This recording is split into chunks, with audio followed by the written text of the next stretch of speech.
Welcome back. Today we are going to be working on our last element of the flowers. We're going to be doing this flower here, the woven rose or the wagon wheel.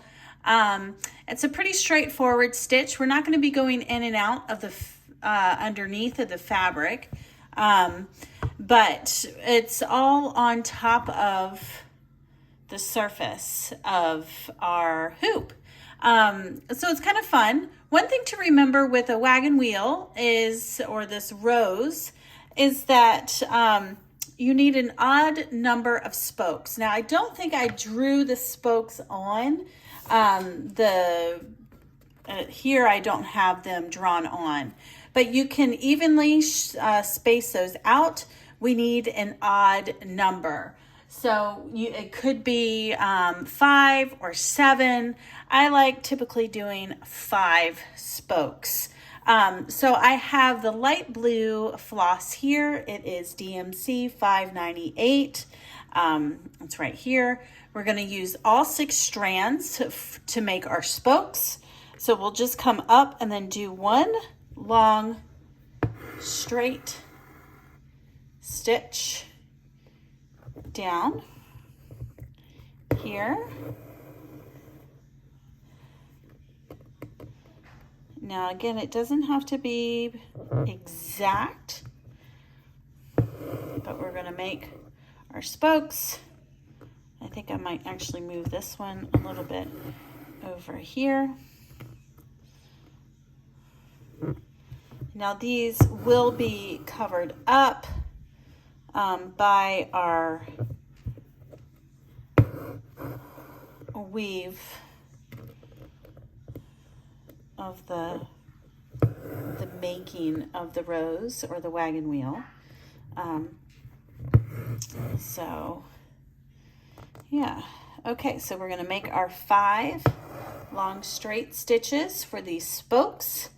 And now we can use just the 6 strands of floss.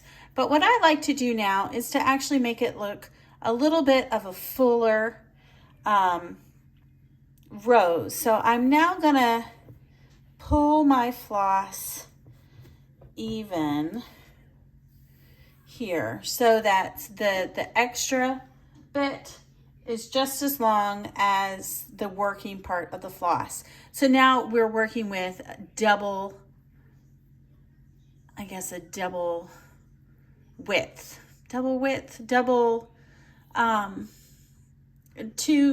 two bits of floss. So instead of just 6, we're now working with 12.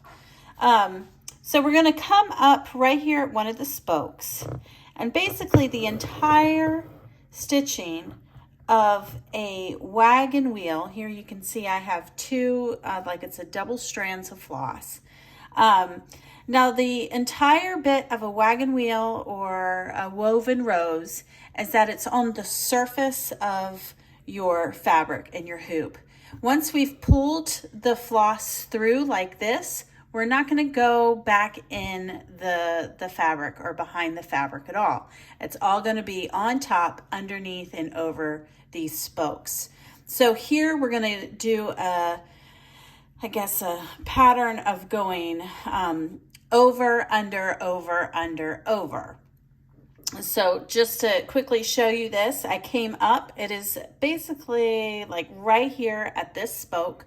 So I'm going to go over the spoke and under the next one right here. Now you don't want to pull it all the way tight because that's going to start to cramp up your rose. So we just want to pull it tight enough that it doesn't have a huge gap like that, but just a little bit here.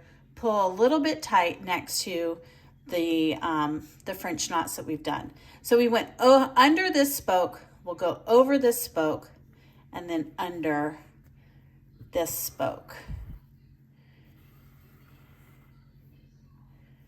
Okay, so we went under, over, and now we're going to go back around, but this time we're going to go under the spoke, our first one that we went over. So now we're under, over, under. And And as you go around, you just kind of play with a bit of the floss to make sure that it lies the way that you want it to. So it goes under, over, under.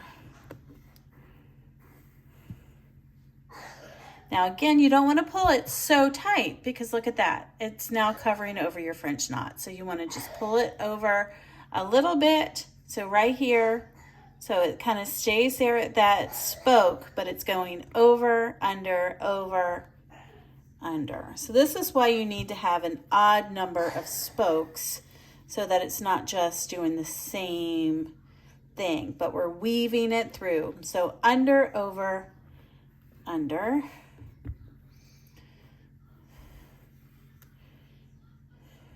Over, under,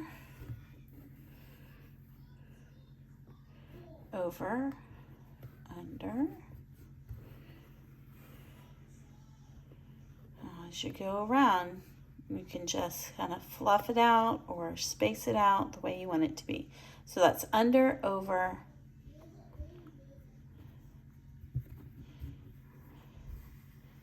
under, over, under, over, under,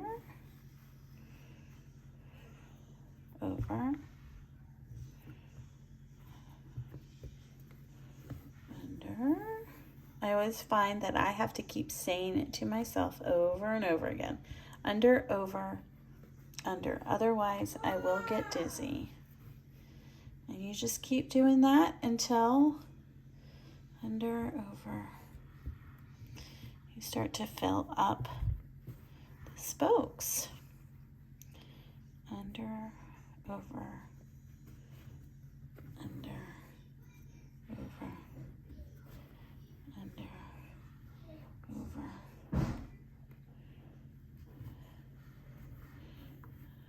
under, over, under, over, under, over, under, over. Now we are going to start to run out of space and room, but we haven't filled up our flower yet. So let me show you what we do here for that. So we've gone under, we're going to go over that, and now let's push our needle through to the bottom and very gently pull it through. And then on the back side, we will snip our needle off and then very carefully just tie a knot with the two ends of the floss on the back. If you pull it too tight, that's going to pull the weave that you've made for your flower too tight on the front, and it will look a little choked or tight. So there we go. So we haven't finished up the spokes. There's still space, even though there's more space over here and less space over here. When we come back through, we will, or the way we'll start it back up is we'll just cut another long length of our light blue floss. We'll snip it. We'll take our needle and we'll thread our needle right here.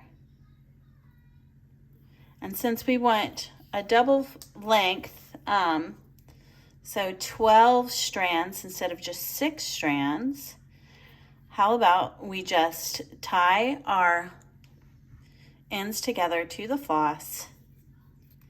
We do the knot, we move our needle to the middle of the length of floss. Hopefully we don't make too big of a knot. And then we just start the way we did before. We'll come up. It doesn't have to pick up exactly where you left off,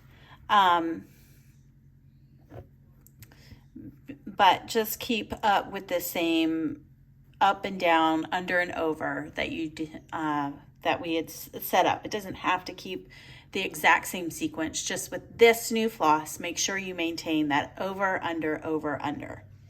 All right, so I will switch over to or speed this up and show you how we fill it all in. Okay, so here we are. We're starting to fill this. It's a lot more put in. It's a little more difficult to see where our spokes are, but you still kind of remember the general area of where they are. So I just went under there. I'm going to go over there and under here. Now you'll see that I'm actually pushing my needle through backwards. That's so the tip of the needle doesn't catch on any pieces of the floss and then throw off the niceness of my wheel here. So I went under that, over that, under this.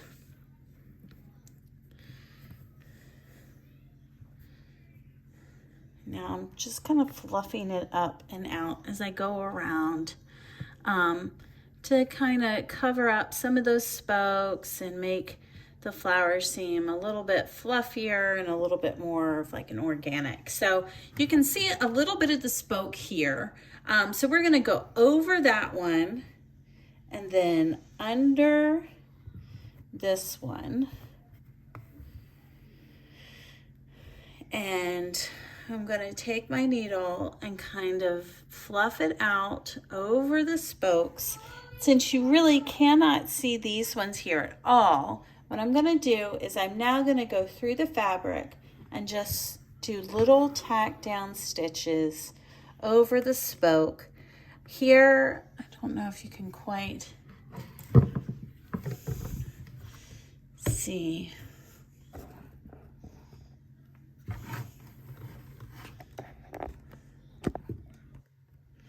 But I'm gonna come up, and here's my spoke. I'm gonna take a little bit of the floss of the flower, just kind of tack it down over top of the spoke so it's more disguised, so you don't see it at all.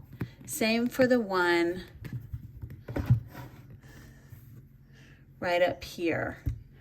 I'm gonna come up through the fabric.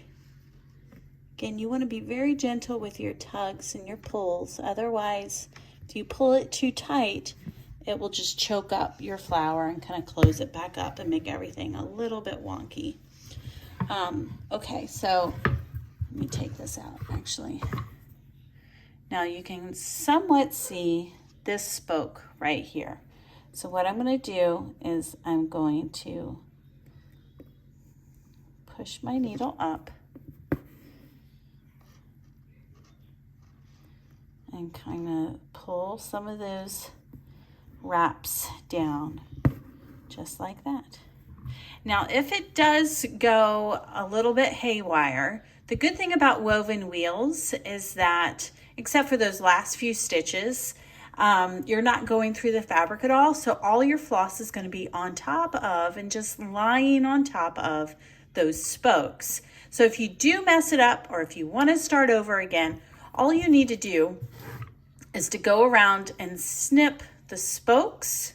So here's one here. You just snip the spoke a little bit, and then the floss will just come off of the top.